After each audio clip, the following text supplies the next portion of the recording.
An actor known for bringing a lot of energy to his roles was Robin Williams, who had an ability at finding the right comedic touch for his characters.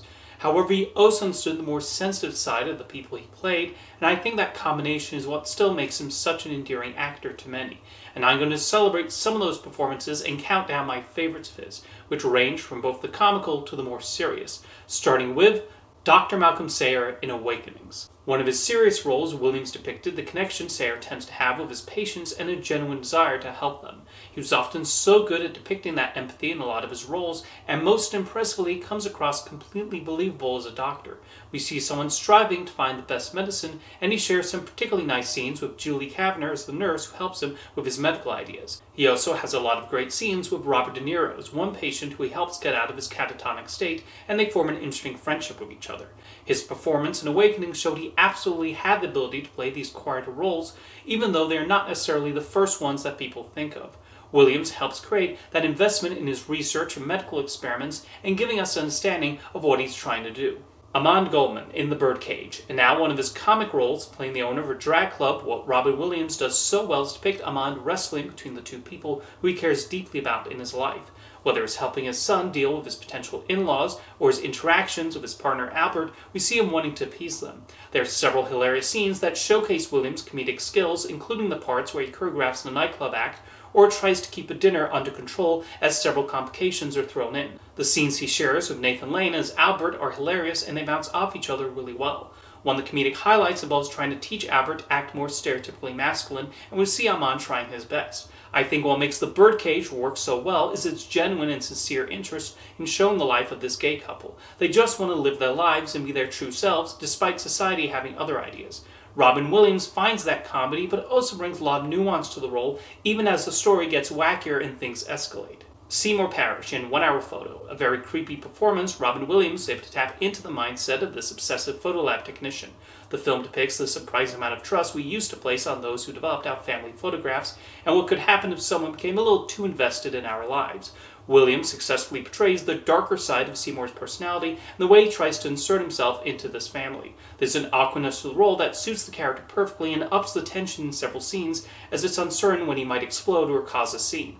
However, Williams is also careful to not go too overboard and make him an outright villain, with him in the script giving some insight into his behavior while still condemning him for his actions. It's also interesting thinking about how film would be replaced by digital photography and the effect this will likely have on Seymour down the road.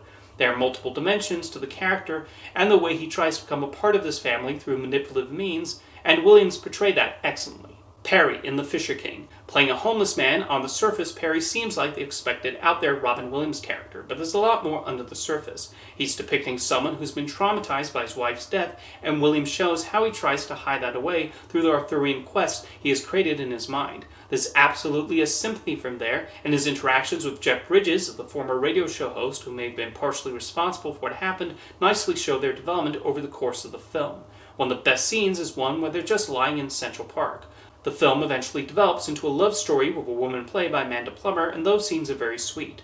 The Fisher King was directed by Terry Gilliam, who's known for very fantastical films, but this movie is more of a balance between the fantastical and more natural scenes. Williams' performance can be described in a similar way, as we get his thirst for adventure and energetic personality, but also a lot of the sadness underneath and the reality he's trying to bury. T.S. GARP in The World According to GARP. Spanning the life of its main character, this is the kind of movie that could have easily fallen apart with the wrong execution, as it makes a lot of unusual and wild plot choices. However, under George Roy Hill's direction, this instead wound up a very inspired film. Robin Williams plays the lead role largely straight as he lives his life and deals with whatever complications are thrown his way, including a mother with no filter. Williams depicts GARP's occasional embarrassment of her, but also a certain level of respect for some of what she accomplishes. He's able to depict his flaws as well as his positive traits in the way he navigates things like marriage, raising children, and getting his writing career off the ground. There's a point in the movie where he loses the ability to speak for a while and has to convey what he's feeling through his eyes and body movements. Williams handles those moments exceptionally well, including the pain he's going through. This was only his second lead role in a movie after Popeye, and it showed that he could handle serious characters just as well as comedic roles. Sean Maguire in Goodwill Hunting. The role that would win Robin Williams an Oscar, it's completely understandable why Academy voters gravitate towards him here. Sharing almost all the scenes with Matt Damon, he depicted a psychiatrist as someone willing to listen, but also knowing his importance in the relationship and making sure Will confronts what has long troubled him. It naturally progresses throughout the film, and it's completely believable that these two would go from feeling animosity towards each other to eventually becoming good friends. We see someone still hurting from his wife's death and how much that's affected him, along with all the other difficulties he has faced.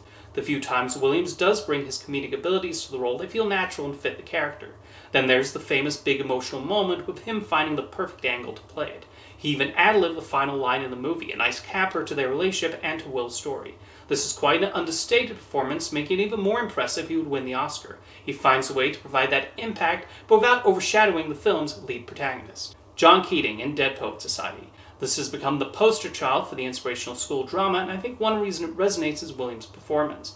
He has to show why Keating's teachings inspire his students, and he captures that enthusiasm through his lessons. He manages to depict someone whose teachings are different from the establishment, but he also understands the importance of not going overboard and respecting the rules of the school. Much like in Goodwill Hunting, during the times when he throws in a few comedic bits, including impressions, they make sense for the character and what he's trying to convey in the moment. Even though Williams has top billing, he understood that the story was really about the students and their development and did not take over the movie. Under Peter Weir's direction, Dead Poets Society succeeded in taking us to this prep school and those classes taught by Keating, and it becomes no surprise when they eventually declare, "Oh Captain, my Captain," in his honor. Adrian Cronauer in Good Morning Vietnam. With his role as a radio host during the Vietnam War, Robin Williams is given full freedom to improvise, and the result was an uproarious performance as he has a lot of fun in the radio station. His enthusiasm is through the roof here, and it's great to see him entertain the troops with his comedy bits and frequent impressions. However, there's more to the performance than just those parts. We see him just trying to bring some morale and levity to this war in the only way he knows how and attempting to fit in. He does a good job of showing the friendships he forms with others, along with the confrontations and how he riles his superiors up. However, he also portrays him as someone who understands the seriousness of this war. Although the real Cronauer would remark on the film's inaccuracies, and even Williams said that he chose to play the role more as himself than the actual person he was depicting, Cronauer was still pleased with his performance and recognized why he was portrayed this way. It's a performance that's bursting with energy and the right level of charm in the story about what role entertainers can play in wartime. Daniel Hillard in Mrs Doubtfire and Mrs Doubtfire. What most people remember about Williams in this movie are his funny antics when he disguised himself as a nanny. However, the reason this movie works so well is that there's more to him than just putting on a dress and makeup. While he is the protagonist, the film also made sure to showcase his flaws and understanding for why this marriage fell apart. The scenes where he argues with his wife don't shy away from what divorce looks like and why his immaturity likely led to this. Williams understood that perfectly and was willing to show the jerkish side of his character at times, and that he does not always do the right thing. What also makes his performance work is you absolutely buy that his own wife and children would not recognize him as Mrs Doubtfire, and he brings a lot of personality to the character beyond just the Scottish accent. And of course, he provides plenty of laughs. He develops Doubtfire, tries to help out around the house for once, and gets into other situations. Williams played an instrumental role in making sure the film treated divorce properly, thus adding the needed layer to what could have just been a silly comedy about a man pretending to be a nanny. And my number one favorite Robin Williams performance is the genie in Aladdin. If there was ever a role that showcased many of his best qualities, it's this one. The directors Ron Clements and John Musker tailored the character especially for him, and he clearly loved the opportunity to go all out with depicting the genie taking on all kinds of voices and appearances. The speed with which he switches from one to the other is remarkable, further helped by the marvelous animation on the genie supervised by Eric Goldberg.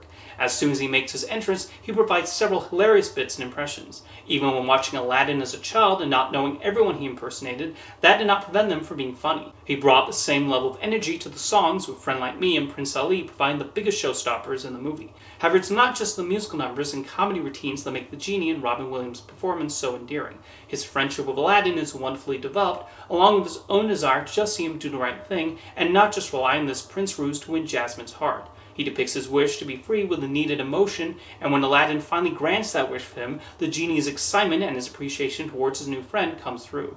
When putting this list together, I immediately knew the genie would be my number one pick. It's a performance of a lot of humor and depth, and he really was a perfect match for that character. And whether he played a lawyer who finds out he's Peter Pan, a robot showing another robot around town, someone who spent decades trapped in a board game, or a writer who becomes a murderer, Robin Williams always brought 100% whatever role was handed to him and sought to find what made them so interesting. While he sadly is no longer with us, he's still entertaining us with the many roles he left behind.